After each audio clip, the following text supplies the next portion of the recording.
Hi, it's Pauline. I thought I'd do an update because it's kind of our Surgiversary thing, it seems to be the term, but it's a couple of days after.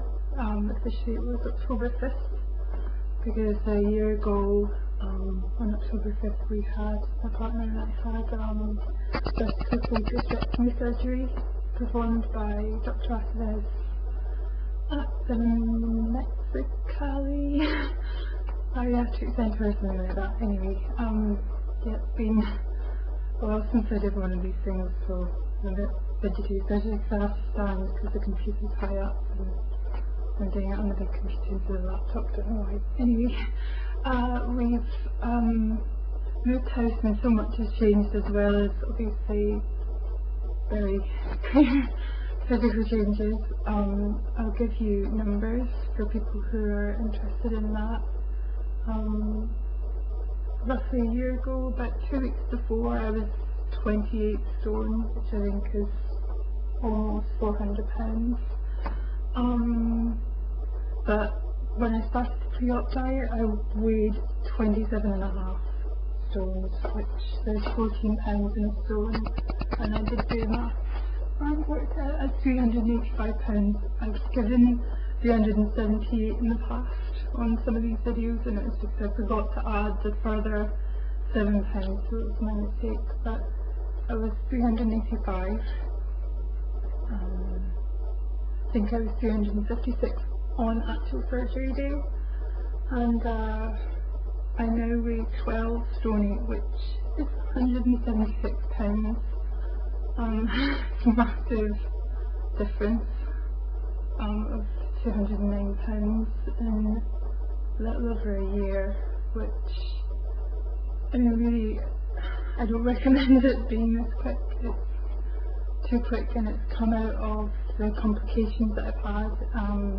I didn't look through my old videos, but I remember the last one being quite miserable, and I got kind of frustrated with the whole thing and didn't want to document the many dark kind of cul-de-sacs that I felt I was getting trapped in. So I stopped, and it hasn't entirely gotten better. I still have H. pylori attacking my stomach. It's causing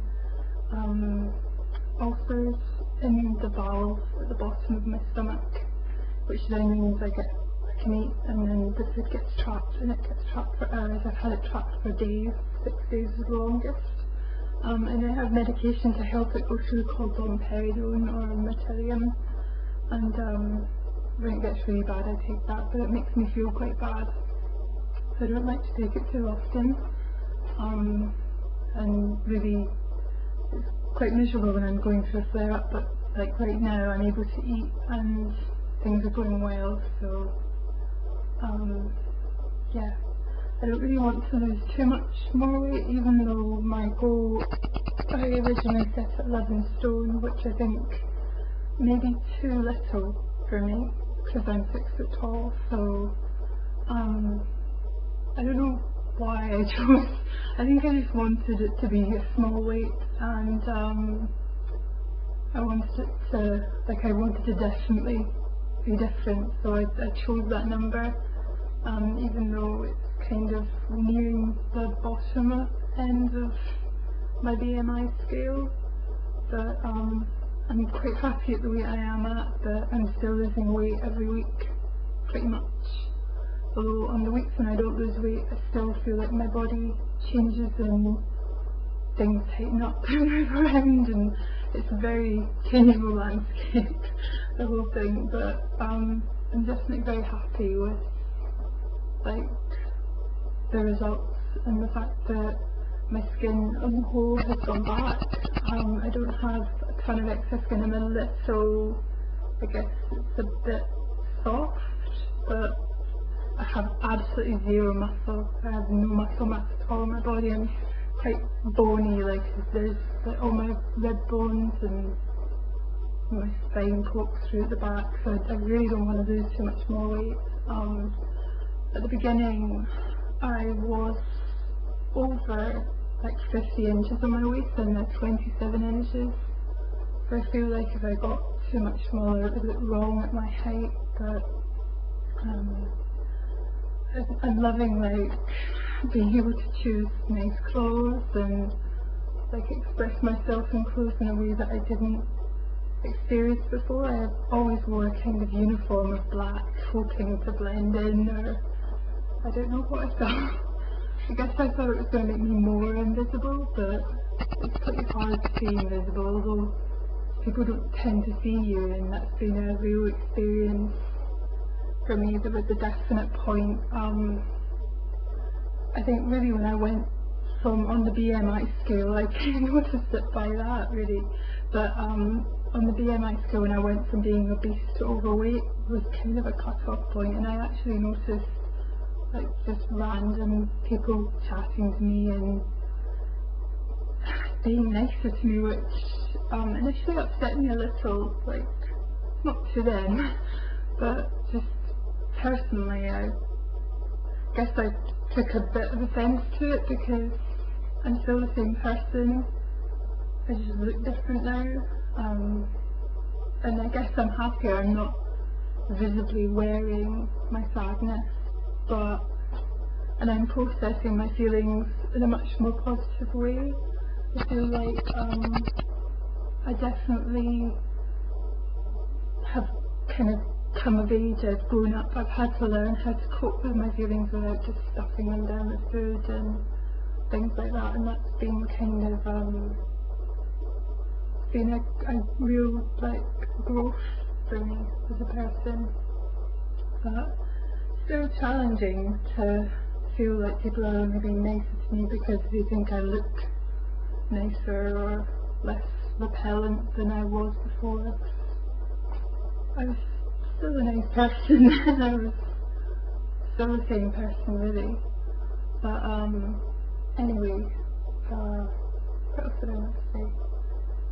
Yeah, I'm eating a lot of kind of different types of food. I can't really do too much vegetables unless it's like had the skin stuff removed. I still think that stuff gets stuck in my tummy.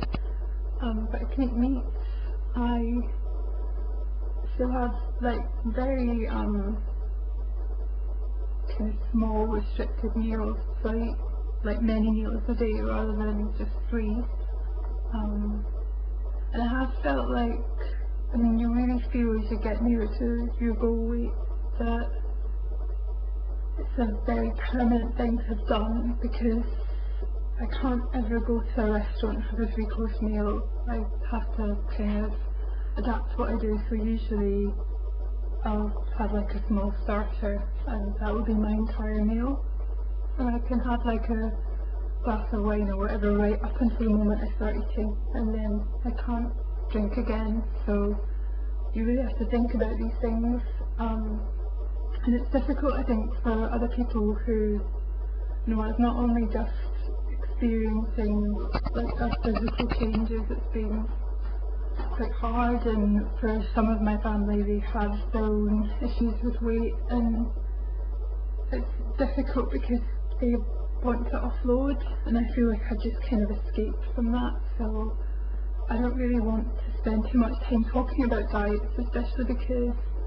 I didn't do this with a diet. I don't diet at all, and I genuinely don't believe I'll ever diet again, although I know that some people find their weight loss surgeries less effective over time, but for me the restriction is just as strong as ever.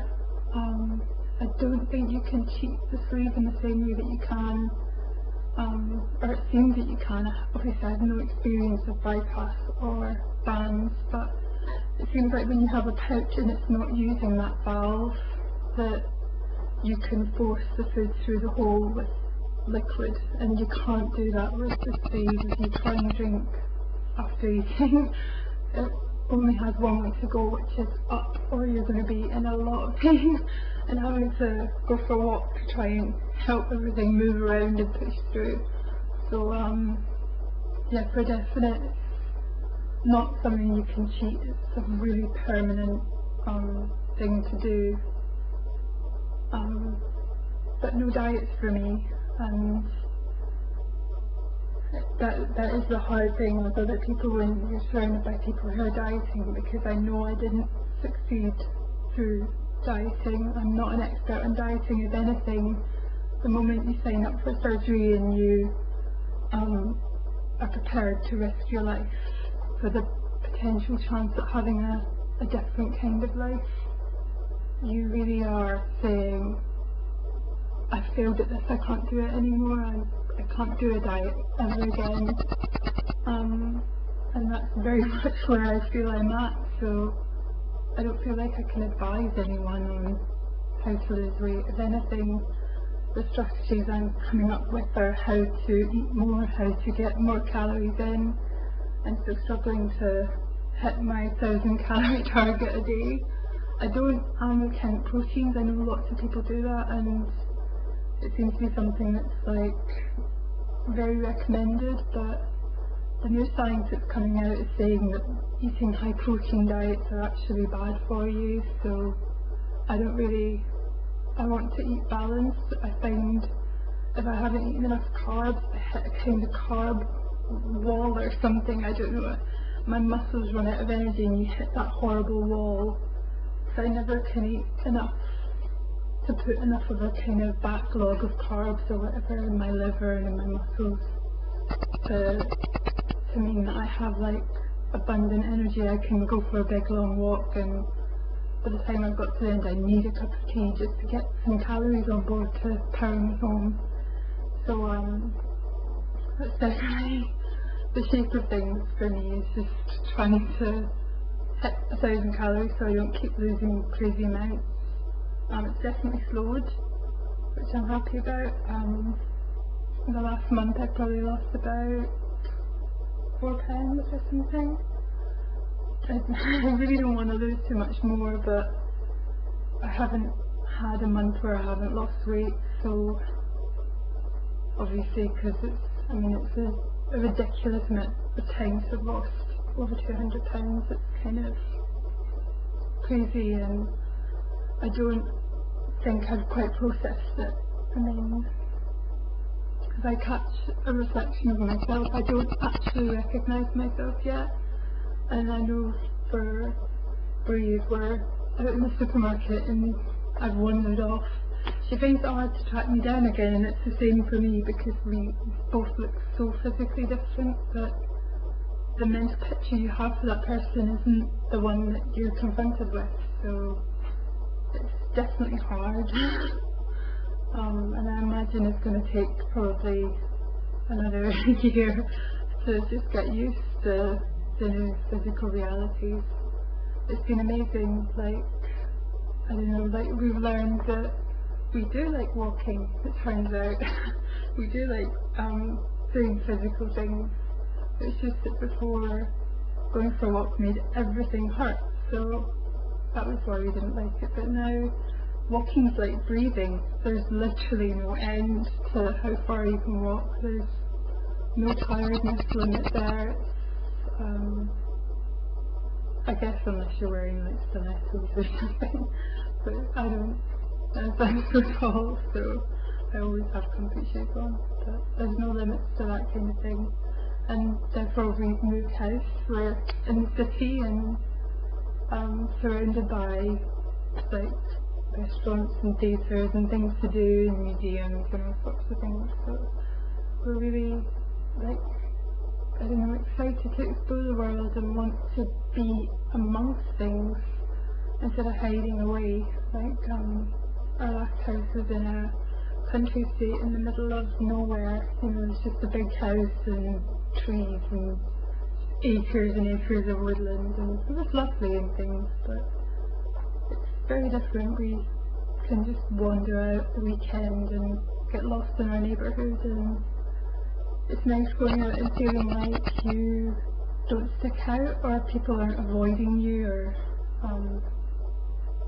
I don't know, being anonymous and feeling like nobody's looking at you, like you don't belong, is kind of a lovely feeling in a way, although horrible because you're aware that there's so much bad feeling towards people who are overweight that I'm much more conscious of the absence of, I guess, because I thought that a lot of the self-loathing was coming from within, but actually I think a lot of it was projected from other people. I was getting constant messages of how repellent I was to other people, and that's kind of gone away. But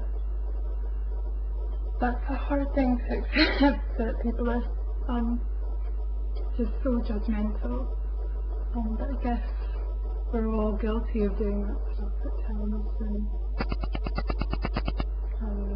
I don't know, I guess maybe there's also biological factors in mate selection and things, why people aren't particularly nice to larger people. I don't know, it's kind of new to me, and processing it is difficult to get your head around. And it's just as hard to accept people being nice because you're thinner as it is to accept people being nasty because you're bigger. But, yeah, what else? We've been on holiday, we've got so many plans. It's just that amazing thing of, I don't know, I see now how worried I was about everything. I had to calculate things before I went anywhere, you know. If I went out to a restaurant, would that seat hold me? Would I sit? You know, if you had to cut through a cafe to a table at the back, could you get through without, you know, knocking someone's drink over them or whatever? And now it's odd because obviously I've gotten smaller, I know I have, but I feel like everything got bigger, you know, like cinema seats that used to